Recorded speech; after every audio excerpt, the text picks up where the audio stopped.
पुराने साधारण कपड़े पहने एक महिला ने एक फैंसी रेस्टोरेंट में प्रवेश किया। सभी ग्राहक जो पहले से वहां बैठे थे उसे तिरस्कार भरी दृष्टि से देखते हैं। वह महिला फटी पुरानी ड्रेस पहने हुए थी और देखने में गरीब लग रही थी। परिचारिका तुरंत उसके पास दौड़ी। उसने यहाँ तक कि अपनी घृणा को छिपाने की कोशिश भी नहीं की। वो बोली, मैडम आप गलत जगह चली आई हैं। वह बस इतना चाहती थी कि जल्दी से इस बिन बुलाए मेहमान से छुटकारा मिल जाए। महिला ने घबराते हुए उसकी ओर देखा और पूछा कि क्या यह ताज भोजनालय है। डाइनिंग हॉल में मौजूद लोग कानाफूसी करने लगे और उनमें से कुछ ठहाके लगाने लगे। परिचारिका ने दयनीय दृष्टि से महिला की ओर देखा और बोली, आप सही कह रही हो, यह है तो, पर आप क्या चाहती हो मैडम? तुरंत मैनेजर को बुलाओ। असंतुष्ट ग्राहक में से एक चिल्लाया। मैंने यहाँ पहले से एक टेबल इसलिए नहीं बुक करवाई कि कोई भिखारी मुझे खाते हुए देखे।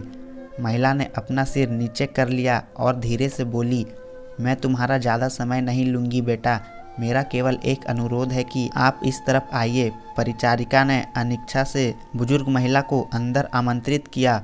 वो बस किसी तरह से बाकी ग्राहकों की नज़र से दूर ले जाना चाहती थी। अगर मैं तुम्हारी जगह होती तो मैं सिक्योरिटी को बुलाकर उसे बाहर का रास्ता दिखाती। आपने देखा कि कैसे उससे बदबू आ रही है, वह एक बुरा सपना है। ये सब बोलकर वहाँ बैठे लोगों ने अपनी भावनाओं को बिल्कुल छुपाया नहीं। महिला मिठाइयों के शोकेस में गई और काफ़ी देर तक उसे देखती रही। वेटर उसे देखकर हंस रहे थे। वे कह रहे थे, अगर वह यहाँ मुफ्त में खाने की उम्मीद करती है तो उसे कुछ नहीं मिलने वाला है। ऐसा लगता था कि महिला ने उनकी बातों पर ध्यान नहीं दिया। महिला बोली, मुझे बताओ बेटा, क्या लेमन केक को केवल आधा खरीदना संभव है? इसकी लागत क्या है?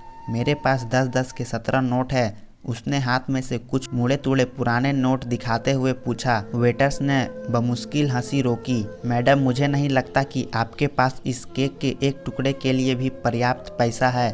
यह केवल केक नहीं बल्कि हमारे शेफ द्वारा किया गया कला का काम है। इसके अलावा हम इसे आधे में नहीं बेचते हैं।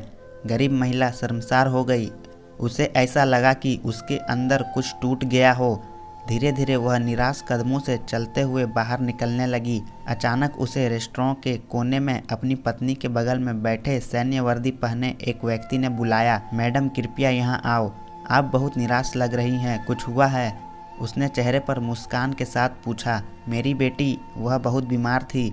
जब वह बच्ची थी तो हम इस रेस्टोरेंट के पास से गुजरते थे और वह काफ़ी देर तक दुकान की खिड़कियों को देखती रहती थी। हमने एक दिन यहाँ लेमन केक खाने का सपना देखा, लेकिन फिर वह बीमार हो गई।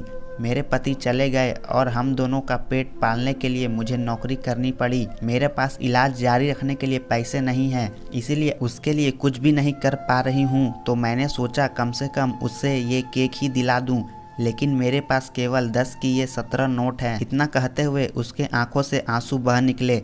बिना किसी हिचकिचाहट के उस फौजी ने वेटर को बुलाया और उसे अपने खर्चे पर महिला के लिए एक पूरा लेमन केक पैक करने को कहा।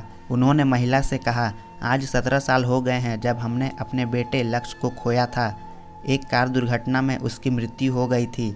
मैं और मेरी पत्नी कुछ नहीं कर पाए, हालांकि वह एक डॉक्टर है। आपके पास में 17 नोट है और मेरा बेटा 17 साल का था। ये ऊपर वाले का इशारा नहीं है तो क्या है? फौजी की पत्नी ने गरीब महिला को अपना बिजनेस कार्ड दिया और बेटी के इलाज में मदद करने का वादा किया। जब वेटर महिला के लिए लेमन केक लेकर आया तो महिला के चेहरे पर एक कृतज्ञ मुस्कान आ गई। उसने फौजी और उसकी पत्नी को धन्यवाद दिया और वहाँ से चली गई। इस घटना के बाद रेस्टोरेंट में सब खामोश थे। सभी को उस फौजी ने एहसास दिला दिया था कि पैसों से भले ही वो महिला गरीब थी, लेकिन वहाँ बैठे सभी लोग विचारों से और दिल के गरीब थे, सिवा उस फौजी दंपति के। अब वहाँ किसी को भी हंसने का मन नहीं कर रहा था।